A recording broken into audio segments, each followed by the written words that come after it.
Hello and welcome to History Through Question. Today's topic is ICTA system. This ICTA system is quite important topic and interesting topic as well. So let's start. ये जो ICTA system है, it was originally an Arabic practice. It's an Arabic practice, and from Arabs it was adopted by Turks. And after the establishments of Turkish rule in India, this ICTA system was introduced in India. Okay, now let's see in detail. So what ICTA is? क्या ICTA है? So ICTA, it refers to a piece of land. ये एक piece of land है जो कि it was given to a military commander. एक military commander को दिया जाएगा for the political administrative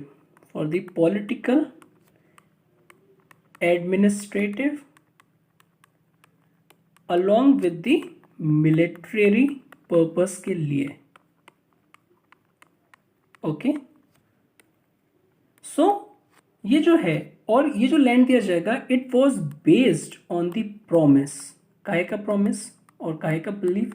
so it was based on the promise और the believe that the success of the military campaigns of sultan, जो भी सुल्तान की military campaign में success हुई है, it reflects a joint effort.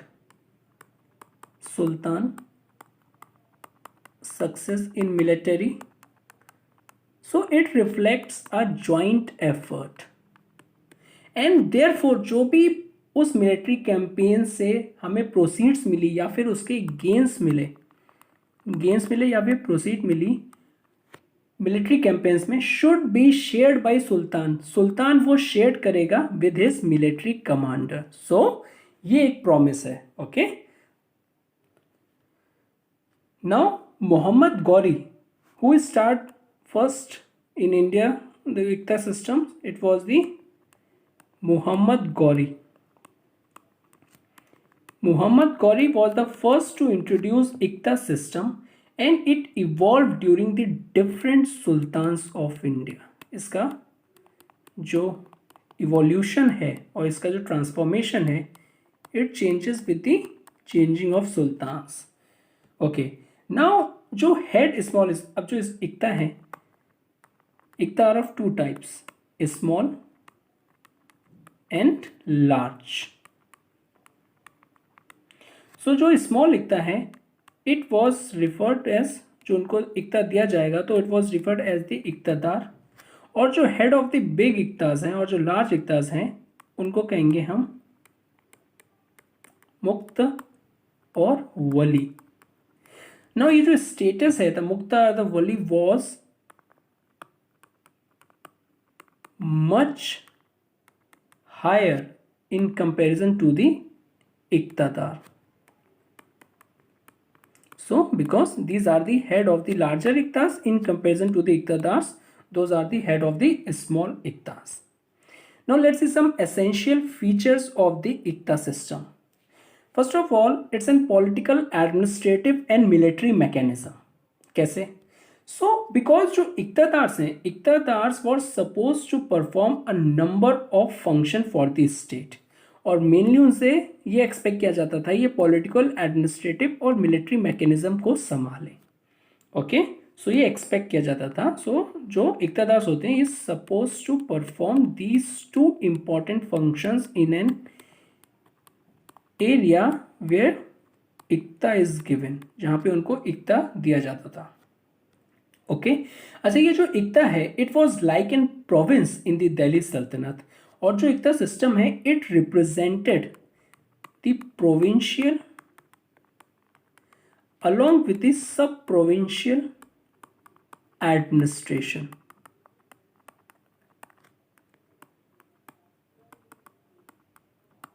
Sub-provincial administration. Next is ICTA system was meritorious in nature. or the ICTA system was based on merit. because only meritorious candidates were appointed as इक्तादार.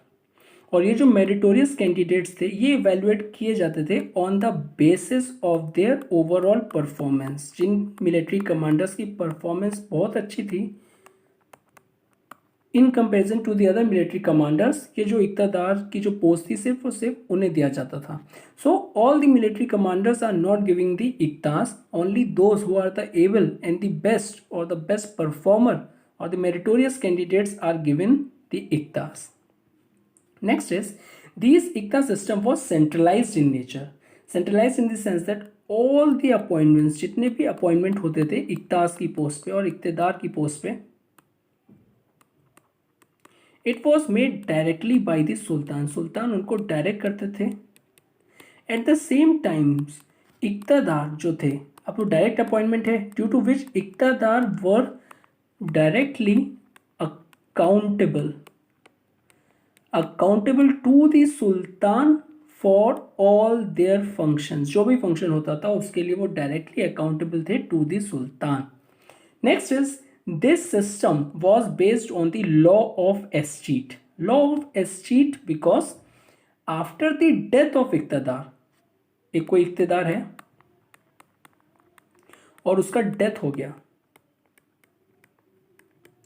तो क्या होगा, जो entire wealth accumulate करी है उस इक्तादार ने in his life after appointment, जो इक्ता की पोस्ट पे जितनी भी वेल्थ एक्यूमुलेट करी है उस पर्सन ने, वो टेकन अवे. तो वो अब स्टेट की प्रॉपर्टी हो गई. In this way this iqta system follows the law of escheat. Now, regular transfer. This ICTA system was characterized by the regular transfer of iqtadars. Why? It is because ये जो transfer होते थे from one place to another, due to which they were not allowed to stay at one place, ताकि वो एक जगह पे काफ़ी देर तक ना रह सकें, okay, for a long time, so that they could not develop an attachment with the local people. उनको कोई अटैचमेंट ना हो जाए लोकल पीपल में, जो कि इन लास्ट उनको कुछ रिस्ट्रिक्ट करे और उनको प्रॉब्लम फेस कर रहा है, ताकि पॉलिटिकल एंड एडमिनिस्ट्रेटिव और द मिलिट्री फंक्शंस को परफॉर्म करने के लिए उस एरिया में. That is why the concept और the basically the principle of regular transfers was there in the iqta system. Next is the regular inspections of troops. Okay, now जो इक्तादार हैं they used to maintain troops, okay, and it was an important feature of the ICTA system. Now Sultan Alauddin Khilji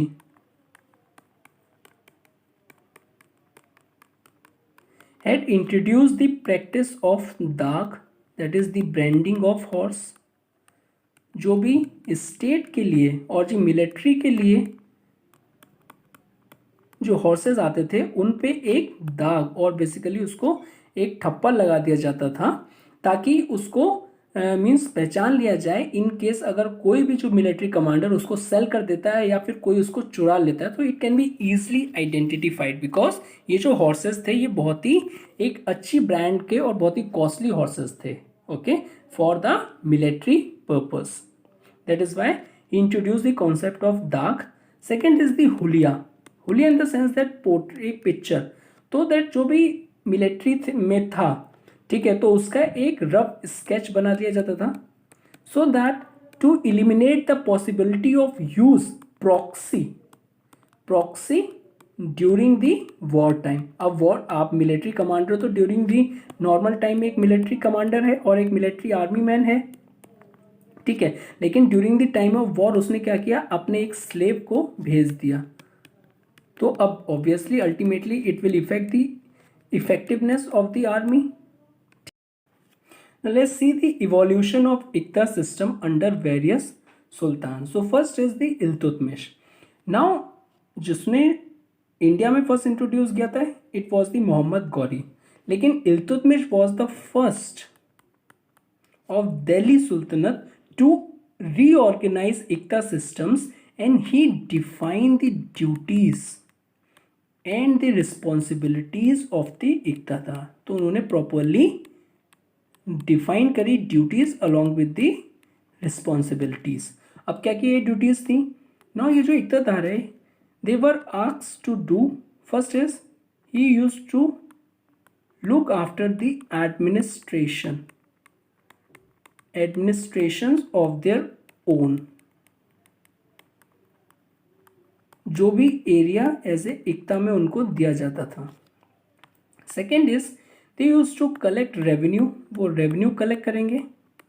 eight the same time अपना expenditure, जो भी expenditure होगा उसी revenue से met करेंगे, और उसके बाद जो सरप्लस बचेगा उसको कहते थे fawazil. They use to deposit this with the central treasury, उनको बचा हुआ सेंट्रल ट्रेजरी में डिपॉजिट करवाना पड़ेगा। ये नेक्स्ट ड्यूटी थी। Next is he use to maintain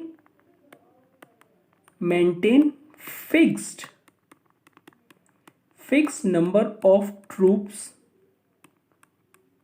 to assist the sultan, सुल्तान को असिस्ट करने के लिए during the wars and battles,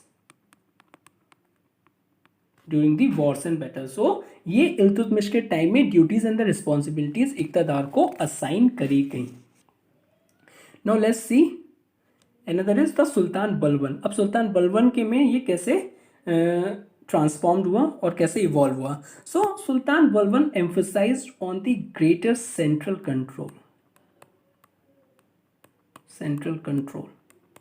बहुत ही हाई सेंट्रल कंट्रोल था over the iqtadars, so that he use to transfer, due to which ये जो काफ़ी कंट्रोल था वो ट्रांसफर करते थे इनका दम regularly from one place to another at the same time, because to cross check, ताकि वो जो इक्तदार्स हैं वो अपनी पावर्स का मिसयूज ना करें। At the same time Balban also appointed an accountant known as khwaja with every iqtadar, हर इक्तदार के साथ एक ख्वाजा अकाउंटेंट को अपॉइंट करते थे to ensure that the accounts are maintained properly, जो अकाउंट्स हैं वो प्रॉपरली मेंटेन्ड हो और उसमें किसी भी तरीके की फॉल्ट ना हो और उसको मिसयूज ना किया जाए। इसलिए वो एक अकाउंटेंट ख्वाजा हर एक इक्तदार के साथ अपॉइंट करते थे। It was an other act of checks and balance. Now another is sultan Alauddin Khilji. अब ये जो सुल्तान अलाउद्दीन खिलजी है ये brought iqtadar under more central control. Balban के अंदर तो सेंट्रल कंट्रोल था, लेकिन जो सुल्तान अलाउद्दीन खिलजी में के रेन में now more central control over the iqtadars because he used to annexed। अब इन्होंने सारी जो स्मॉल इक्तास थी ये एनेक्स कर ली of the Doab region in order to carry out the expansion of Khalisa land. now Khalisa land क्या है? so Khalisa land is the court land which was directly managed by the sultan,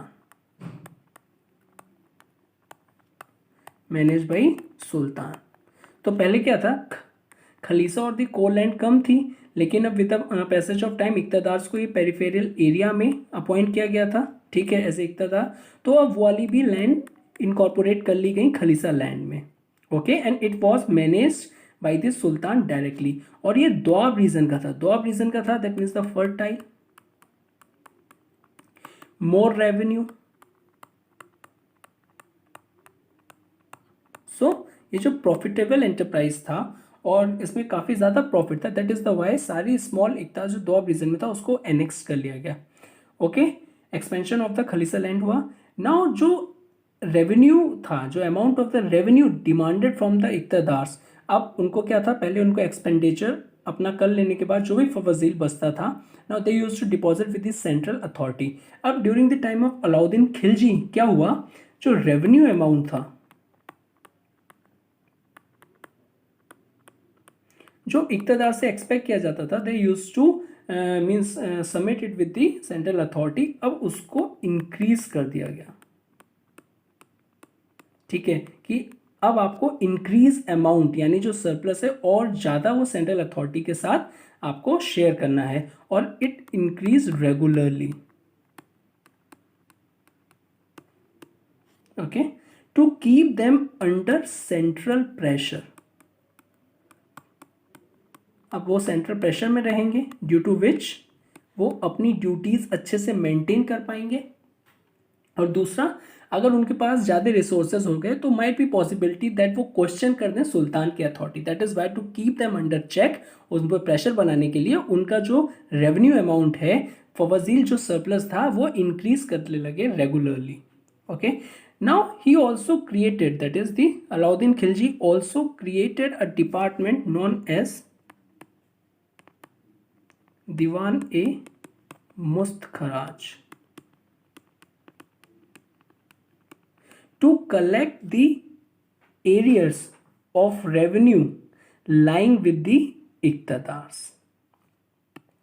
तो दीवाने मुस्तखराज institutions or this department was created by the Alauddin Khilji in order to collect the arrears of revenue जो कि इक़्तिदार के पास हैं. Next is the Sultan Muhammad bin Tughlaq. Now Sultan Muhammad bin Tughlaq introduced some changes in the इक़्ता system, और उसको हम कहते हैं Amroha experiment,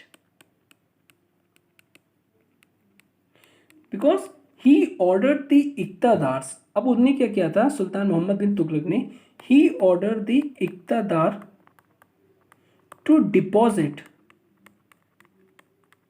entire collected revenue, सारा का सारा रेवेन्यू आप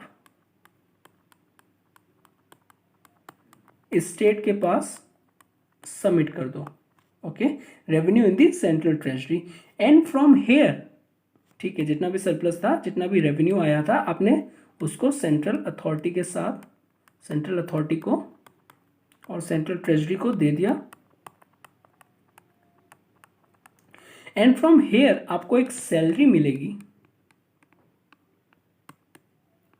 along with the other expenditure जो भी आपके हुए हैं, in order to maintain the law and order along with the administrative and the military functions, वो आपको पेड कर दी जाएगी। तो अब ये नहीं है कि जो भी आपको रेवेन्यू मिलता था पहले आप उसमें से अपना salary along with the expenditure ले लेते थे, उसके बाद जो भी बचता था वो सेंट्रल ट्रेजरी के साथ आप जमा करते थे, दैट इज द फवाजील। अब ये उल्टा हो गया, इक़्तिदार सारा जो भी डिपॉजिट होगा, जितना भी मिलेगा, जितना भी रेवेन्यू होगा, वो फर्स्ट सेंट्रल ट्रेजरी में डिपॉजिट करेगा, और वहाँ से स्टेट उनको सैलरी देगा, एक्सपेंडिचर देगा, जो भी इक़्तिदार को, उनको इक़्तिदार की जो इक़्ता एडमिनिस्ट्रेशन करने में जितना भी खर्च हुआ है उनको सारा पेड किया जाएगा by the state. Next is the sultan Firoz Shah Tughlaq. Now he was the sultan who made the iqta system hereditary. It's an important fact. So he made this system hereditary after, तो क्या होगा, after the death of इक़्तिदार, his son, उसका लड़का, his son, और son in law, either उसका वो भी नहीं है तो slave और widow could succeed the इक़्तिदार, उसको उनका इक़्तिदार बना दिया जाएगा उस प्लेस का जहाँ पे उनके दैट इज जो मेन इक़्तिदार था उसकी डेथ के बाद।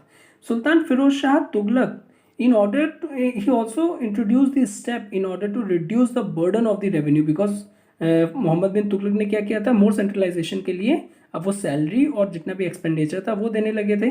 अच्छा, सुल्तान फिरोज शाह तुगलक ने क्या किया था, in order to reduce the burden of the revenue on the iqtadars, ठीक है, सो उन्होंने एक रेवेन्यू सर्वे कंडक्ट करवाया,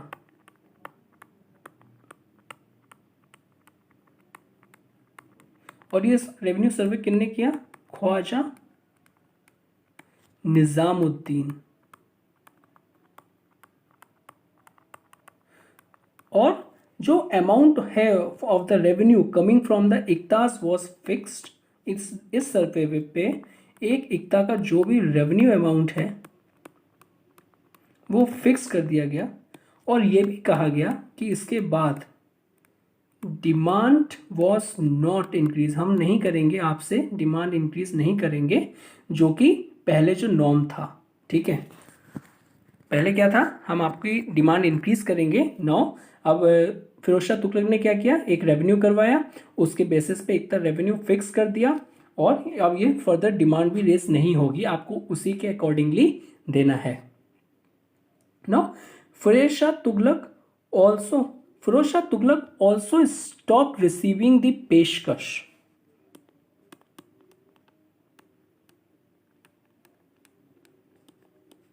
also stop receiving the peshkash, वो क्या होता था, और the ceremonial gifts from the iqtadar. अब ये भी उन्होंने लेना बंद कर दिया। ठीक है, in order to reduce the burden on इक्तदार।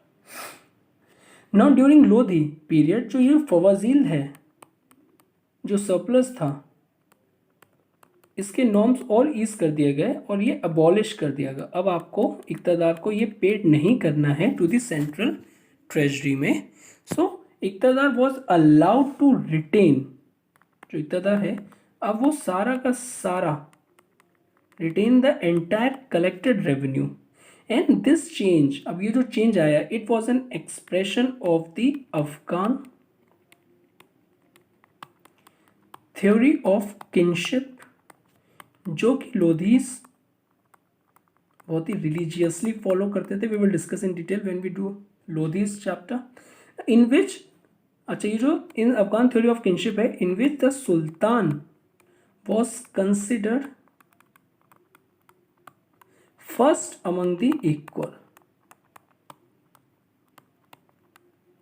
First among the equal. Now let's see its contribution और द सिग्निफिकेंस। क्या क्या कंट्रीब्यूशन है और क्या सिग्निफिकेंस है इसका। Look, iqta system played an important role in the success of Turko Afghan rule in India because it provided the readymade political administrative mechanism, political administrative mechanism, किसको, to sultan, to manage the newly conquered territories. ठीक है, अब कोई भी एक सुल्तान है, उसका ये कोर एरिया है, अब उन्होंने पेरिफेरल टेरिटरीज को मींस थ्रू मिलिट्री एक्सपीडिशंस के उनको कॉन्कर्ड किया। अब देखो, अब कोर एरिया भी संभालना है, एट द सेम टाइम ये पेरिफेरल रीजन भी संभालना है, तो it was quite difficult in order to manage them properly. इसलिए जो इक्तदार सिस्टम था ये बहुत ही इफिशिएंटली और ऐसे प्रूव हुआ कि readymade administrative mechanism, because the iqtadars the first and the foremost duty iqtadars in order to maintain the administrative functions in the iqta जो भी असाइंड हुआ है। सो ये रेडीमेड पॉलिटिकल एडमिनिस्ट्रेटिव की तरह एक काफ़ी अच्छा टूल आया सुल्तान के पास।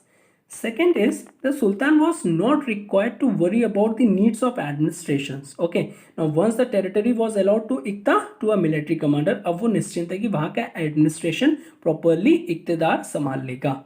Second is the इक्ता system enabled the Sultan to maintain a large army.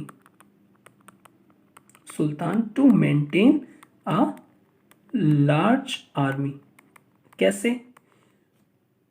Because जो इक्तदार थे इनकी ये भी एक रिक्वायरमेंट थी, he use to maintain troops और the army in order to basically in order to serve the sultan in the need of the hour. So ये जो इक्ता सिस्टम है, it enable the sultan to maintain a large army without much difficulties, because जो responsibility है of the maintaining the troops it was shared with the इक्तदार, तो इक्तदार भी उसको share करेगा, because he also use to recruit some troops or to maintain some troops. ठीक है। Third is it also contributed to the strengthening the economic foundation of the Sultanate.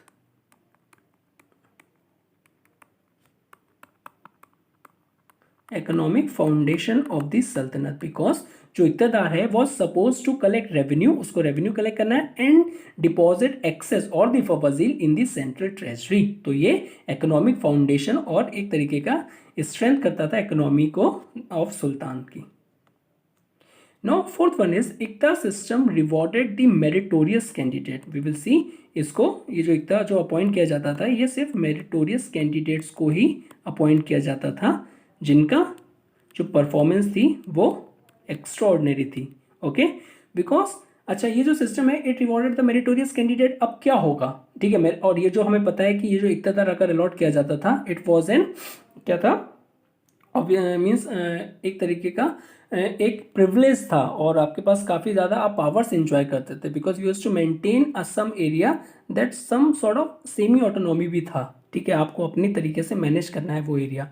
तो अब क्या होगा, इट मोटिवेटेड, ये जो मेरिटोरियस जो कैंडिडेट्स थे और जो मेरिटोरियस जो प्रिंसिपल था, it motivated the soldiers as well as the commanders to achieve more, ठीक है, अच्छे से काम करे, बिकॉज जो बेस्ट परफॉर्मेंस होगा it was rewarded by appointing the contender और candidate as a इक्तदार।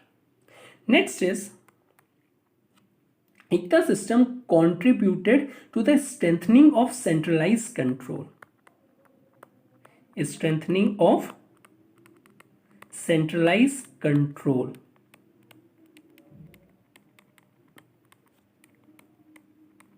How?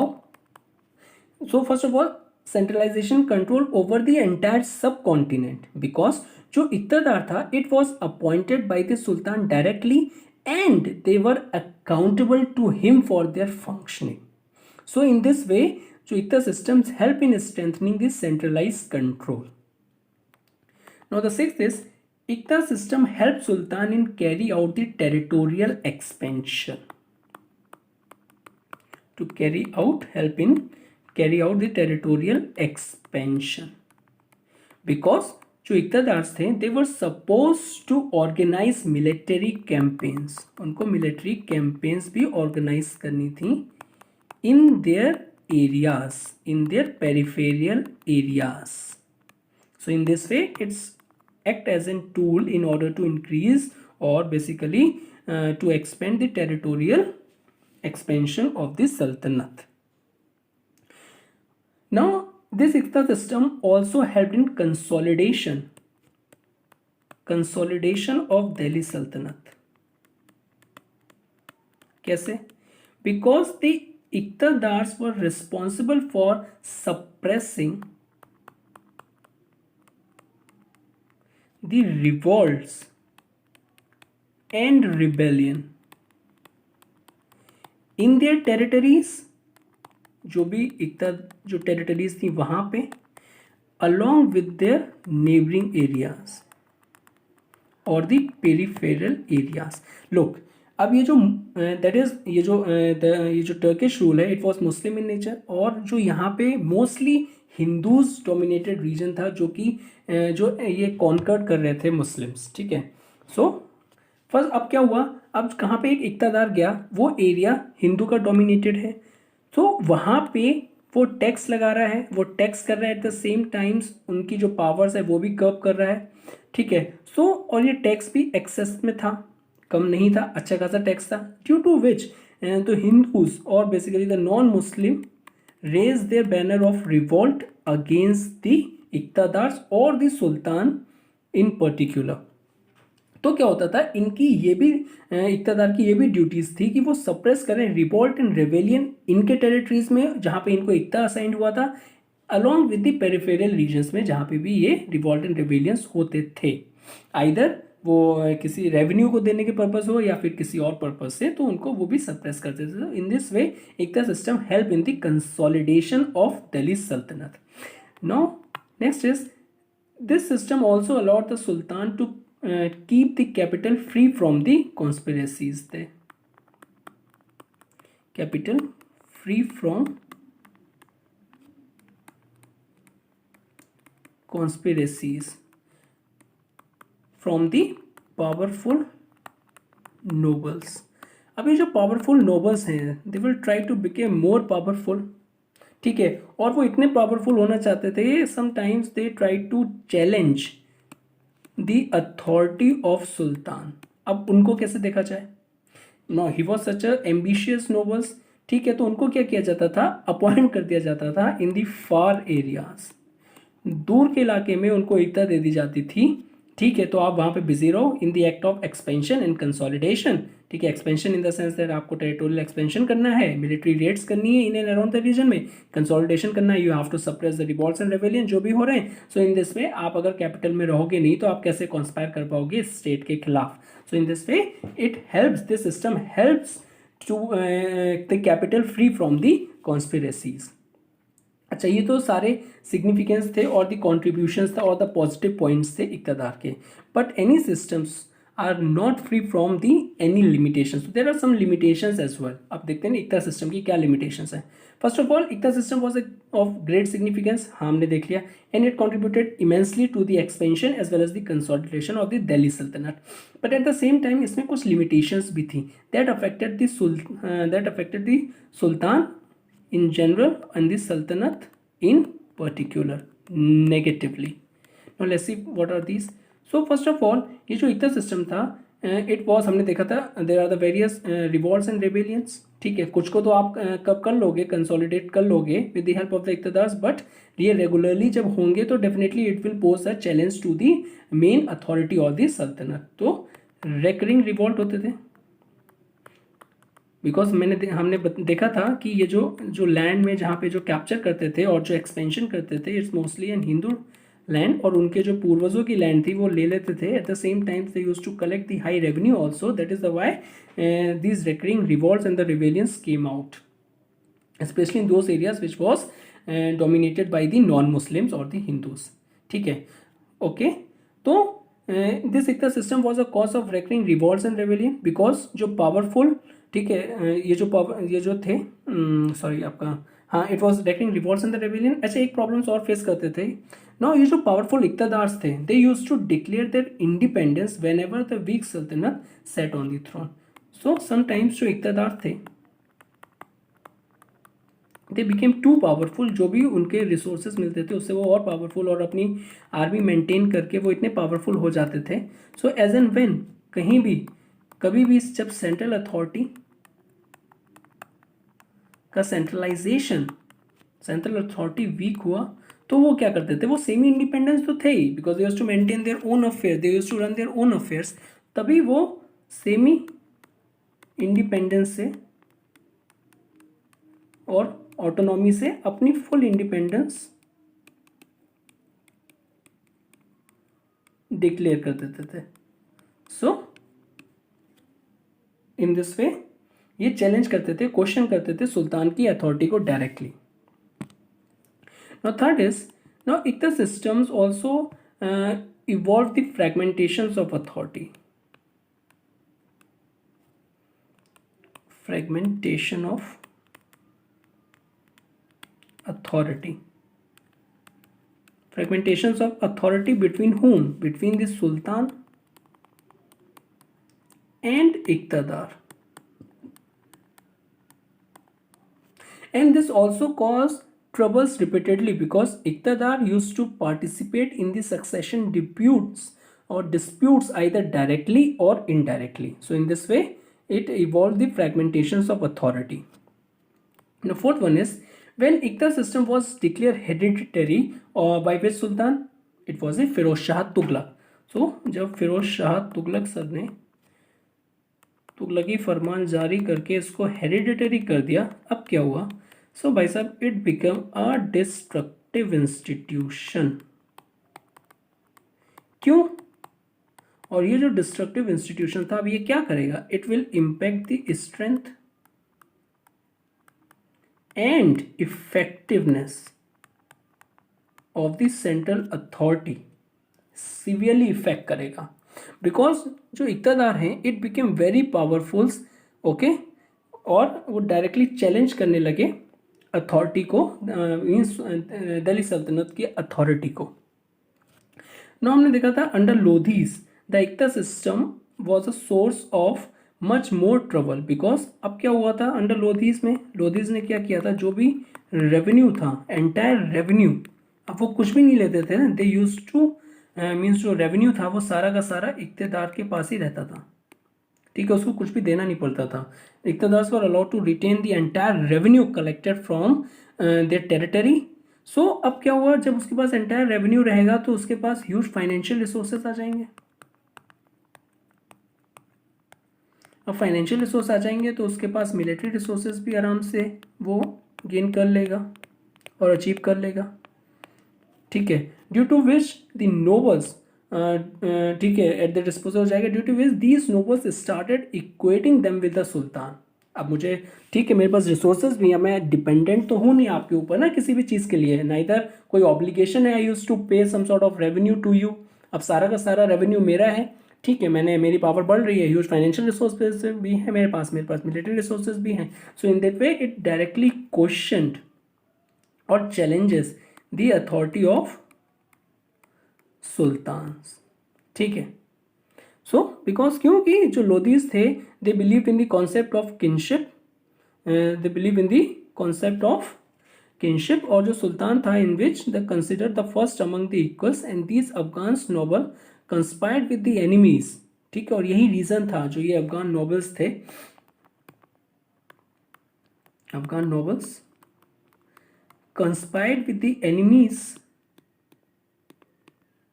enemies like Babur to challenge the Sultan, and this conspiracy those played by the nobles played an important role in the decline of Afghan empire that was led by the Ibrahim Lodhi. So it's a quite important chapter and lengthy too, but yeah, it was quite interesting as well. Now let's see one questions related to the same. Now consider the following statement regarding Iqtas. First statement says that the Iqta system helped the Sultan in carrying out the territorial expansion. Second statement says that the Sultan Firoz Shah Tughlaq makes Iqta system hereditary. Third statement says that the Iqta system was a cause of recurring revolt and rebellion. Now you have to choose the correct answer. In order to attempt this question, please pause the video screen and write your answer in the comment section below. Here the correct answer will be C. All the given statement are 100% correct. So if you like this video, please do like, share and subscribe, and thank you very much for watching.